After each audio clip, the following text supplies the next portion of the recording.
And there's, the Viva is called the defence of your thesis. So you are there to defend the thesis.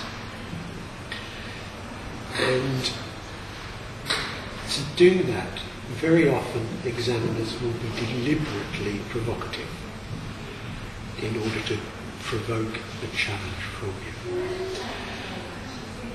There are two big pieces of advice I would give anyone going into a Viva. One is you are the expert.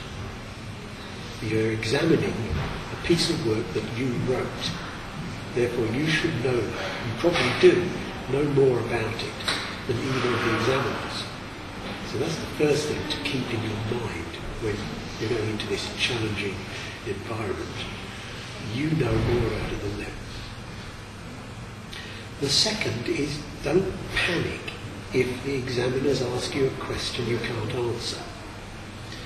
It's not like an exam where you're set an exam question and you're expected to be able to come up with the answer.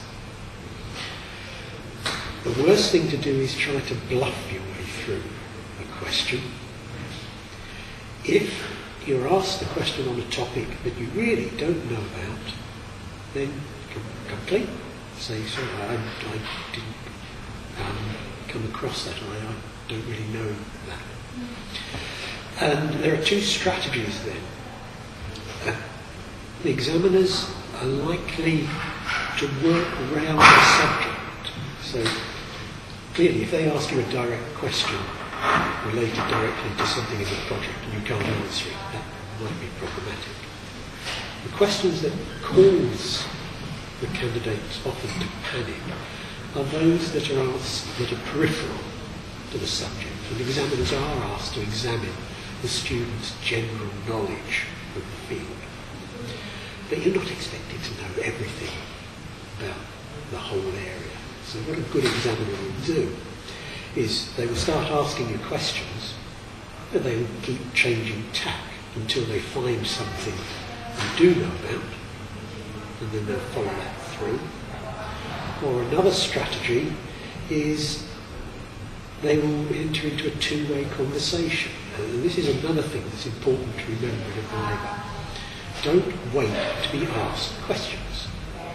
It's perfectly acceptable for you to ask questions of the examiners. And quite often, discussions of a peripheral area will be the examiner providing information, you providing a bit of information as well. So it is a challenging experience, but I think those two things, you don't have to know everything, and you are the expert on that thesis, which is the thing you really do need to know about. So keep those in mind and enjoy yourself.